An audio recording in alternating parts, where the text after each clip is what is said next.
Olá, estamos novamente aqui com mais uma edição do nosso programa Despertar, produzido pelo Centro Espírita Amor e Caridade, o SEAC de Bauru. É sempre um prazer estar aqui com vocês, falando um pouquinho sobre a doutrina espírita, trazendo um pouquinho mais do conteúdo da nossa casa para uma boa reflexão, não é?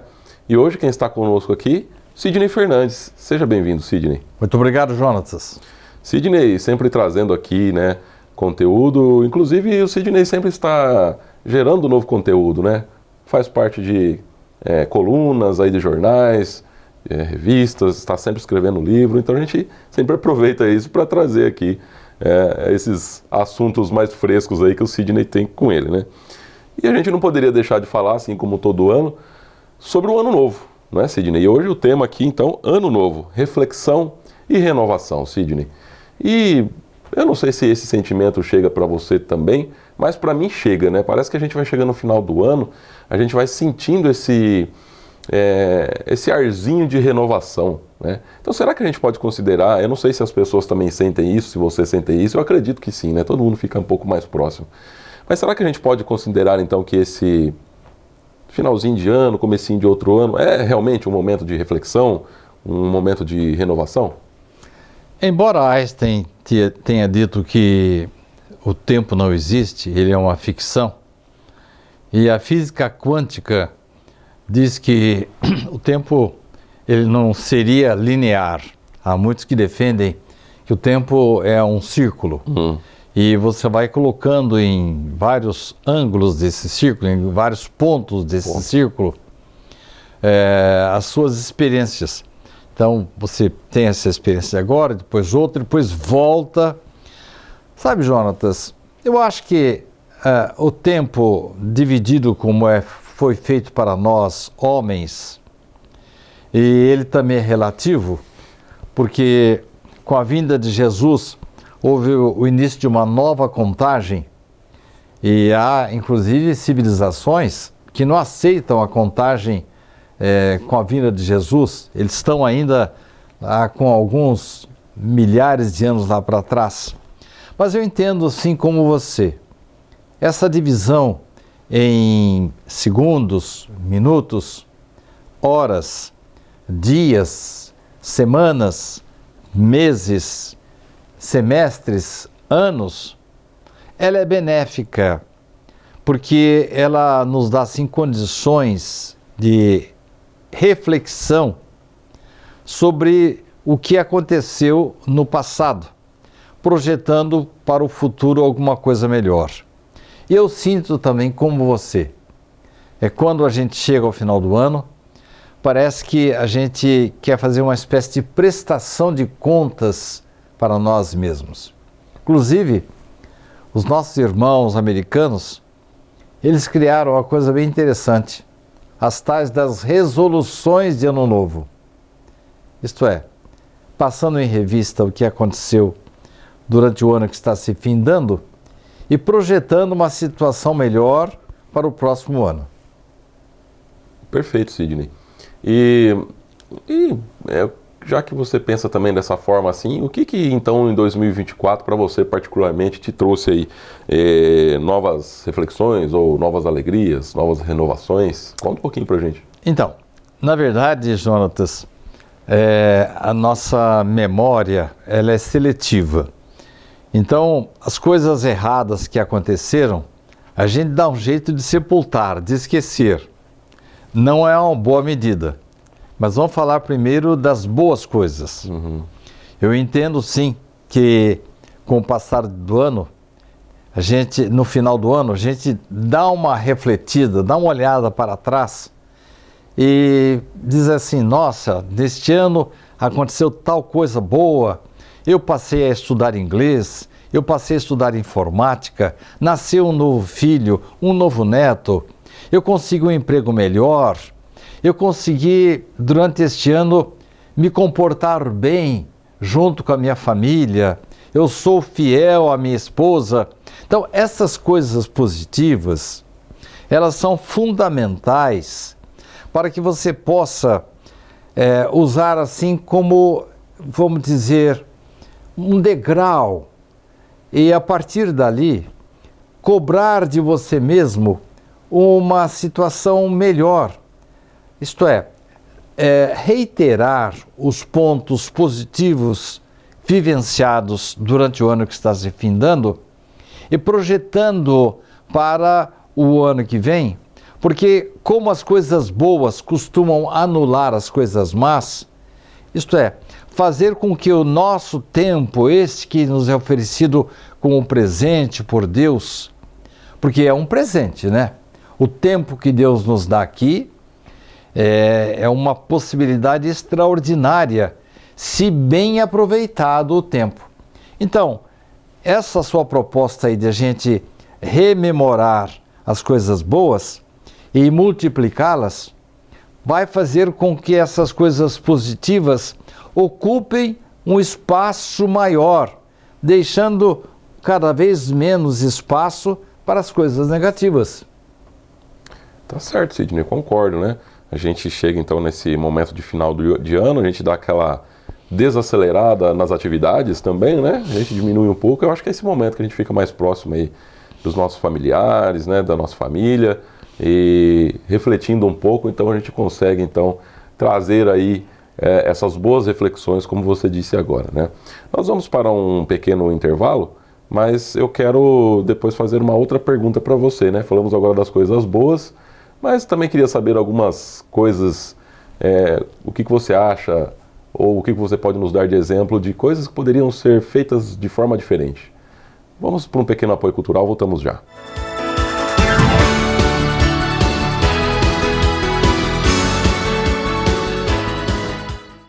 Você pode ajudar a manter os serviços filantrópicos do SEAC se cadastrando na campanha Nota Fiscal Paulista e indicando a nossa organização como beneficiária na doação automática. Com a sua contribuição, nós recebemos o valor calculado do ICMS sobre as compras efetuadas e você concorre a prêmios de até R$1 milhão e tudo com custo zero. Toda vez que você solicitar o CPF no ato da compra, a doação automática ocorrerá. Cadastre-se no programa Nota Fiscal Paulista pelo site ou, se preferir, baixe o aplicativo no seu celular. Faça o seu login e siga o passo a passo que o sistema oferece. Escolha a opção Entidades e, em seguida, Doação de cupom fiscal com CPF automático. Pesquise pelo nosso CNPJ, Centro Espírita Amor e Caridade, e selecione prazo indeterminado. Pronto, agora você já está ajudando a assistir diariamente 1.125 pessoas através de nossos projetos na periferia de Bauru, no albergue noturno e na própria sede do SEAC.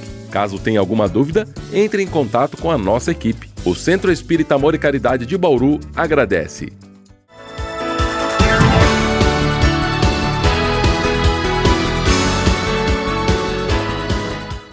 Você acompanha o nosso programa Despertar, o tema Ano Novo, Reflexão e Renovação. O Sidney está aqui conosco mais uma vez, participando do programa. E Sidney, no bloco anterior, né, como eu havia dito, você falou sobre as reflexões das coisas boas que a gente faz, que muitas vezes elas acabam superando alguns erros que cometemos, né? E eu concordo com você, eu acho que a gente tem um costume de dar muito valor às coisas ruins e acaba esquecendo das coisas boas, que por sua vez elas são geralmente muito maiores, né, do que as ruins, né? Mas assim, eu gostaria de perguntar para você então, também sobre as coisas ruins, mas não de um aspecto ruim, né, vamos dizer assim. Eu digo num aspecto da gente sentar, refletir e falar, olha, eu me equivoquei em tal aspecto, né? Refletir sobre isso, mas não levar isso para um lado ruim, mas levar como algum tipo de lição, né, algum tipo de aprendizado. O que você poderia dizer para a gente? Eu acho que você já respondeu a pergunta, mas eu quero acrescentar que eu ouvi um comentário há pouco tempo de uma atriz de cinema muito famosa. Inclusive ela demonstra assim muita generosidade, muita empatia. Ela já adotou várias crianças e perguntaram para ela, Jonatas, se as coisas difíceis, negativas, que trouxeram momentos de infelicidade para ela, se ela pudesse voltar ao passado, se ela mudaria isso. E ela disse assim, não mudaria. Porque tudo o que aconteceu na minha vida serviram de aprendizado para mim. E eu acho que eu precisei passar por essas situações difíceis e graças a elas eu dei um outro direcionamento para a minha vida. Deu mais um passo aí em direção à evolução, seria isso? Então, porque a gente fala assim, puxa, se eu pudesse voltar ao passado, eu, por exemplo, particularmente, se eu pudesse voltar à minha juventude e modificar umas 3 coisas que eu fiz de errado, com certeza a minha vida seria diferente. Mas a minha esposa chegou para mim, mas será que essas coisas erradas, negativas, elas não foram úteis para o seu aprendizado? Eu vou fazer só uma comparação. Vamos supor que você tenha tido um casamento infeliz, mas voltando ao passado, você não se casaria com essa pessoa. E os filhos que surgiram dessa relação? E o aprendizado que você teve com essa convivência? Porque alguma coisa pode não ter sido muito boa, mas a gente se esquece de comparar ou de se lembrar das coisas positivas que aconteceram em decorrência daquele passo falso. É verdade. Agora, nós não devemos também, Jonatas, obedecer à nossa memória seletiva, que ela tem uma tendência de, não sei se é autopreservação, se é assim uma vontade de não tocar no assunto, de falar, não, eu não quero falar desse assunto não. Minha esposa disse que não. Você tem que voltar e fazer uma catarse em cima daquilo, pensar firmemente, olha, aconteceu isso, eu não faria a mesma coisa agora, mas os resultados, os efeitos daqueles gestos infelizes, ou esse exemplo que eu dei de uma união que não foi assim totalmente satisfatória, ou então lá na frente uma atitude inadequada, ou lá na frente outra atitude inadequada. Ora, no frigir dos ovos, isso tem que ser relembrado, a gente tem que passar e repassar para não tornar um trauma na vida da gente. Isso é uma técnica usada pelos psicoterapeutas, inclusive aqueles que fazem as regressões de memória.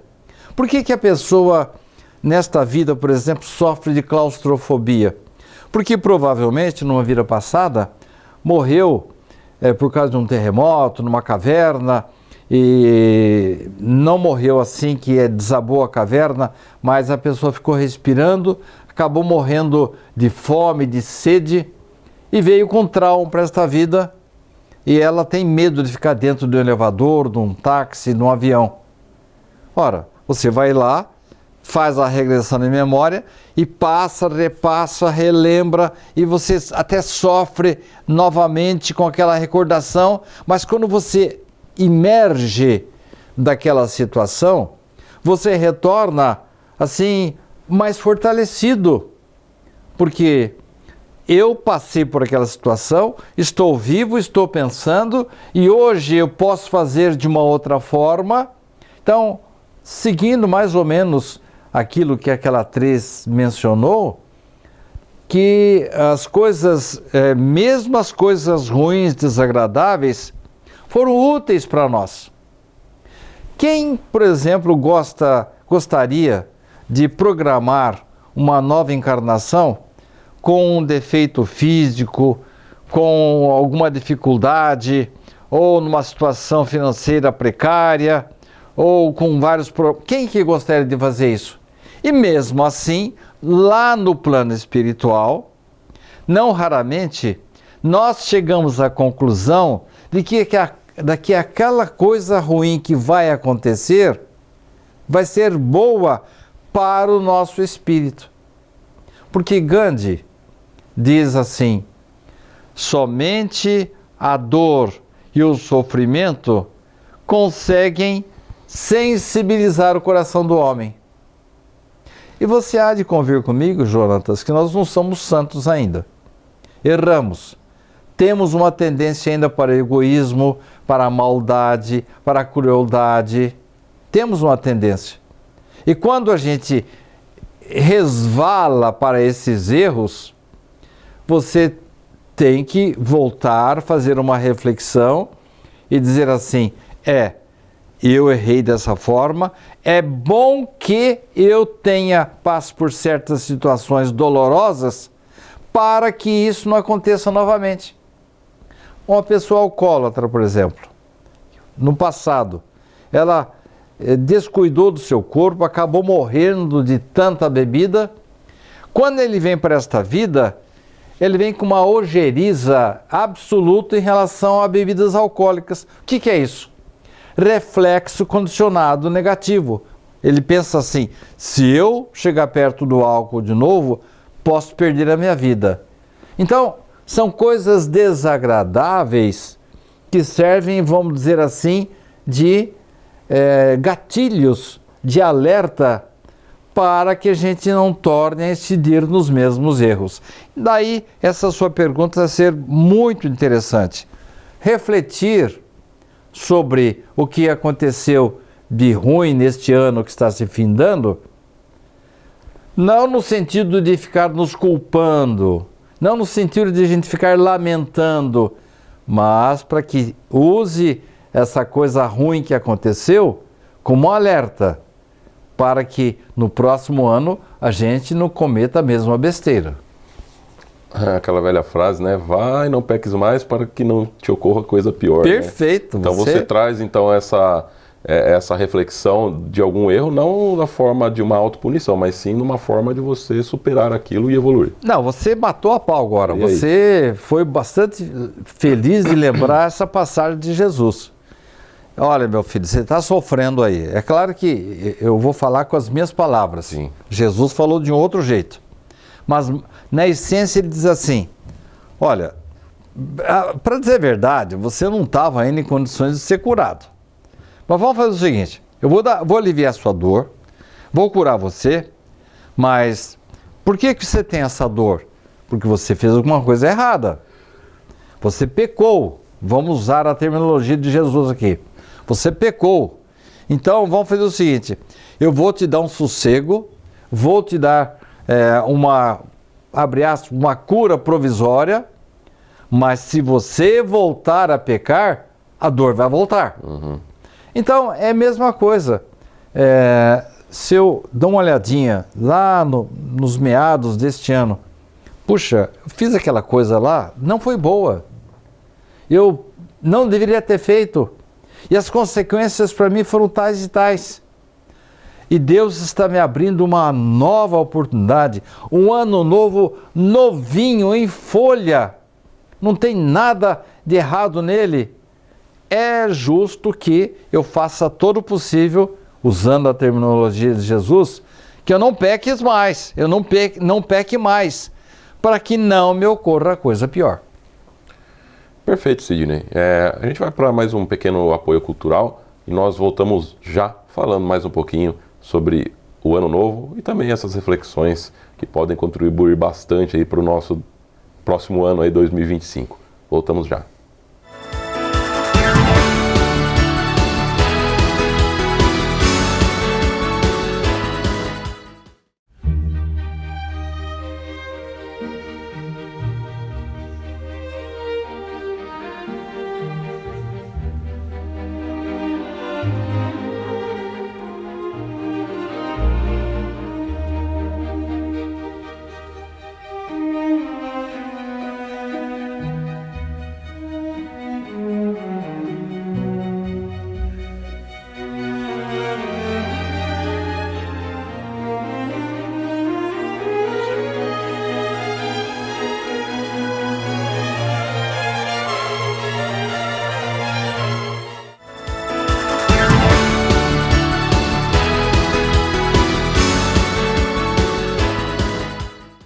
Você acompanha o nosso programa Despertar. Hoje estamos aqui falando sobre o ano novo, né, as reflexões que podemos trazer.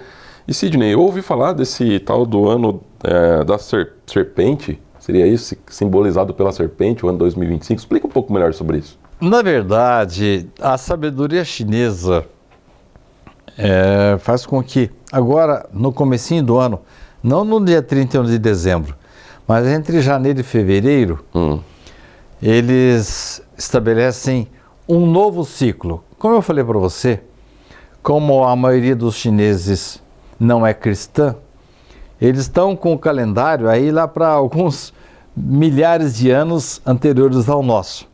É claro que no mundo dos negócios leva-se em conta realmente a contagem que é feita aqui no Ocidente. Mas eles preservam a tradição de a cada ano nominar, dar um nome para este ano.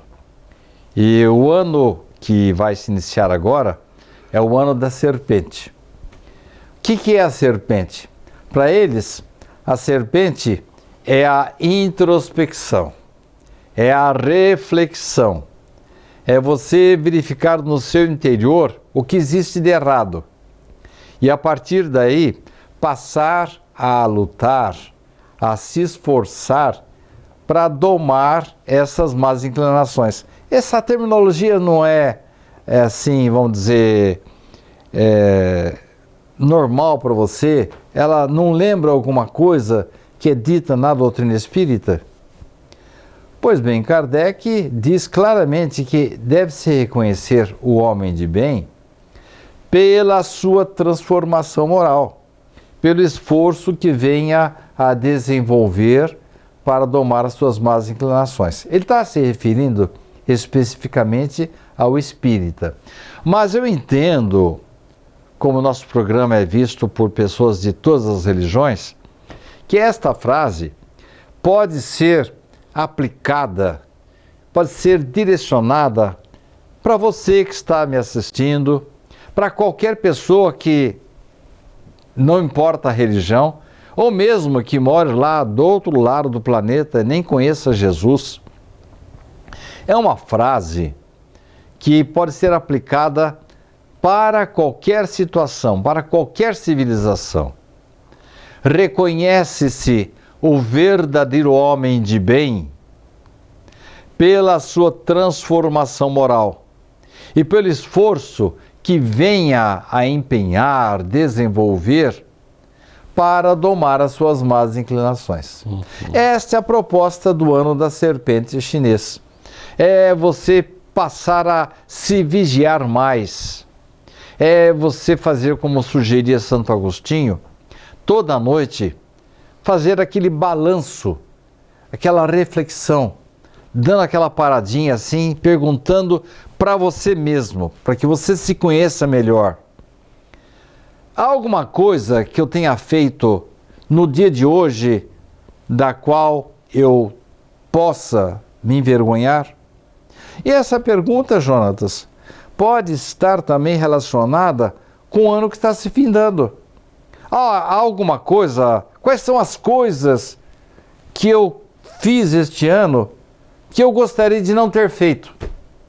Que eu, depois que passou, falei, putz, eu não deveria ter falado daquela forma, eu poderia ter evitado, eu poderia ter sido um pouco mais generoso, um pouco mais paciente, eu deveria ter sido mais atencioso com tal pessoa, com meu filho, com a minha ex-esposa, ou com um amigo, ou com o meu funcionário. O que eu faço agora? Eu faço um propósito, aí lembrando novamente os nossos irmãos lá norte-americanos, eu vou fazer uma relação das coisas que eu estou percebendo que não foram boas, porque no geral eu entendo que eu fiz o melhor possível, mas tem algumas coisinhas lá que seria bom que eu não fizesse de novo no próximo ano. Então há alguma coisa da qual eu tenho que me envergonhar, que eu fiz neste ano que está se findando? Tem. Bom, então eu vou até anotar aqui e puxar minha própria orelha para que no próximo ano eu evite essas situações e não tenha que lá no final do ano que vem tornar a me lamentar. E Sidney, só para a gente finalizar aqui, estamos chegando ao finalzinho do programa, né? Então, rapidinho, fala pra gente assim, como que a gente poderia então contribuir agora, né? esquecendo ali os nossos erros, se aproveitando disso, obviamente, mas como é que poderíamos, então, contribuir aí para 2025? Eu entendo, Jonatas, que todos nós ainda trazemos um ranço do passado. Trazemos alguns traumas, algumas coisas que eu mesmo me policio muito, porque às vezes minha esposa fala uma coisa, eu me irrito, mas eu dou uma parada assim. Por que eu estou me irritando com isso? Isso aí provavelmente deve ser algum reflexo de algum trauma lá do passado, ou da minha infância, ou de uma vida anterior. Então eu entendo que nós temos que firmar o propósito de no próximo ano desenvolvermos a empatia. O que é empatia? É colocar-me no lugar do outro, melhorar a minha generosidade. Eu não me atrevo, Jonatas, a falar em amor de Jesus, porque o amor dele, pelo menos para mim e para a grande maioria da civilização da Terra, ele ainda é, vamos dizer assim, no momento inalcançável. Falar em amor, num mundo difícil como de hoje, é complicado. Mas eu posso falar em servir. Por exemplo, uma coisa assim, parece boba. Eu estava saindo agora do meu prédio e estava chegando uma pessoa lotada de coisas, ele não conseguia nem abrir a porta de acesso ao elevador. Eu abri para ele, abri a porta do elevador, perguntei o andar dele, apertei o botão, daí ele subiu, porque ele não ia ter condição de apertar. Mas isso aí não é uma obrigação normal de uma pessoa civilizada? Mas às vezes a gente não faz. Não faz. Por acomodamento. É verdade. Então, são coisinhas pequenas que devem, vamos dizer assim, pulverizar a nossa vida, e a junção desses esforços de você servir, de você ser mais simpático, de você ser mais educado no trânsito, ser mais atencioso com seu filho, com a sua esposa, ser mais correto no seu trabalho, mais amigo dos seus colegas de trabalho, amigo da natureza, dos animais. Eu acho que esse propósito vai nos dar um grande ano novo. Sidney, muito obrigado por mais uma participação aqui conosco. Muito obrigado a você. E obrigado a vocês também que nos acompanharam aqui mais essa edição, com mais essa edição do nosso programa Despertar. Fiquem com Deus e um bom 2025 para todos nós. Grande abraço.